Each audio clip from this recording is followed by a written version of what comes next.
We're using the word replacement right now, and you alluded to it in your opening, Jules. It does mean we think that Alexander Isak is moving on then, and that deal's going to get done, right?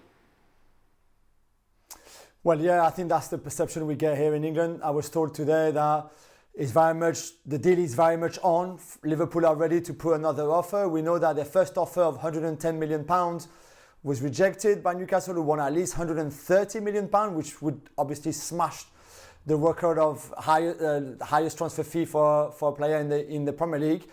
They are, I think, waiting for Newcastle to open the door a bit more. Newcastle are also looking for a second striker, whether that's Wissa. They still are quite keen, I think, on Wissa. It won't be Strand Larsen, who's too similar of a profile than Voltemade, as Ali just explained. Similar kind of player, certainly in terms of size.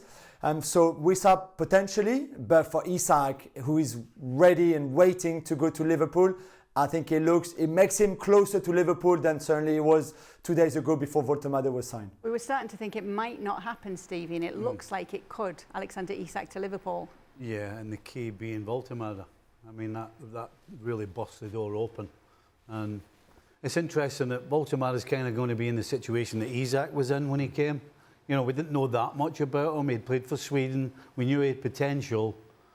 And he got a season to bed in at Newcastle without too much pressure on him. And Liverpool are going to buy the finished article. So I hope Newcastle fans give Voltemade a little bit of time, because it's going to take time. And if they do, the guy's got all the potential in the world. He can do pretty much everything. Now he's got to try and do it at the highest level over a period of time. Let me follow up, because they were talking about it yesterday. If Isak is to come in, what happens with Ekitike? I have no idea. I have no idea. This is what top-class management is about. Because not only are we talking about a guy in Ekitike who could not have started any better for Liverpool.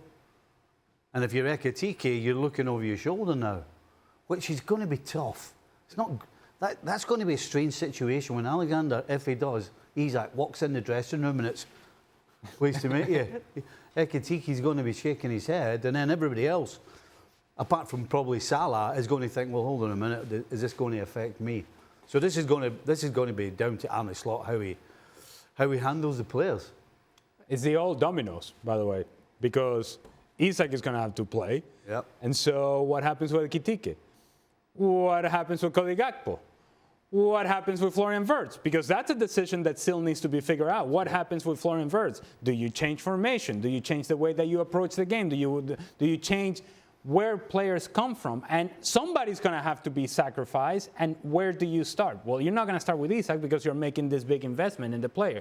Florian Wirtz, I don't think you're going to sacrifice either, because you've already made that big investment. And so then you start looking at the players that have won a league title for you, and you're saying to Cody Gakpo, yeah, I don't think so. It's, to Stevie's point, this is managing. It's a great problem to have, mind you. It's a great problem to have. But this is where you, if you're Arne Slot, this is when you need to figure out how do these pieces all fit together, and how do we manage to win games consistently? How do you see it, Jules? Yeah, I think Ekitike can play on the left-hand side. We discussed that before with the guys when Isak was, already talked about and Ekitike had already signed. I wonder if Liverpool could go back, if they would wait a little bit more to sign Ekitike. This seems to be very quick and happened the first time they got in touch with Newcastle for Isak, and Newcastle closed the door. So even before the first offer, and you do wonder if they'd waited a little bit more, maybe they could have made the Isak signing and then maybe later Ekitike or maybe somebody else. But it doesn't matter so much now, because I think Isak will come. There's not much time left in the transfer window, but he will come, and then the pressure will be on Slot to find, the right team and fit the right pieces of this jigsaw. Remember last summer he arrived, there was no new coming, no new signings. He just basically had a team that he tweaked a few things. He was amazing in his management and tactically as well, but there was nobody to integrate. This time it's Frimpong and it's Kerkers and it's Wirtz and it's Ekitike and it's Isak. And that's obviously a very different squad and preparation to games than what he had last season, when he had the same squad that Klopp had pretty much, apart from Chiesa.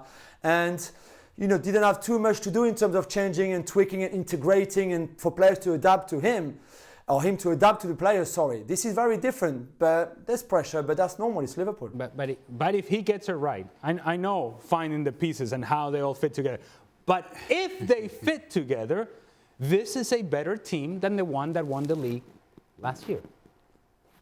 If the pieces fit together, and that's a big if. It's an interesting choice of words, that. This is the better team. Well, because sometimes it doesn't work that way. You might have better individuals. You can definitely say, signing Havertz, you sign Isak, Ekitike, you've got better individuals.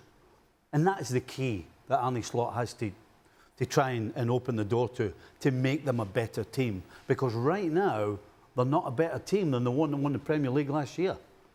That's why I said if. If the pieces and obviously fit together. a big point that Stevie has made is that he would have liked to have seen Liverpool strengthen defensively, which moves us on to our next subject of Marc Guehi, because obviously he's at Crystal Palace. Oliver Glasner's been asked about his future, and he said, from my side, it's now Friday and the window closes on Monday. He has to stay.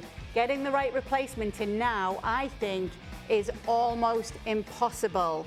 What's the situation here then, Jules?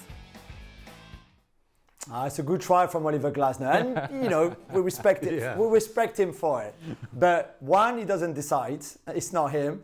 We know the situation contractually for Marc Guehi is that he's out of contract in next summer, in June 2026. He's not going to extend his contract. So for Crystal Palace and Steve Parish, the chairman, and one of the owners has explained it already very well. They can't afford, a club like Palace cannot afford to let Marc Guehi, a 40/50 million pound player, go on a free. Just for clubs like them, it doesn't work like this. So it's either they let him go now or he extends his deal, which we know he's not going to do. That's why they are looking to let him go. That's why they want Liverpool to make another offer.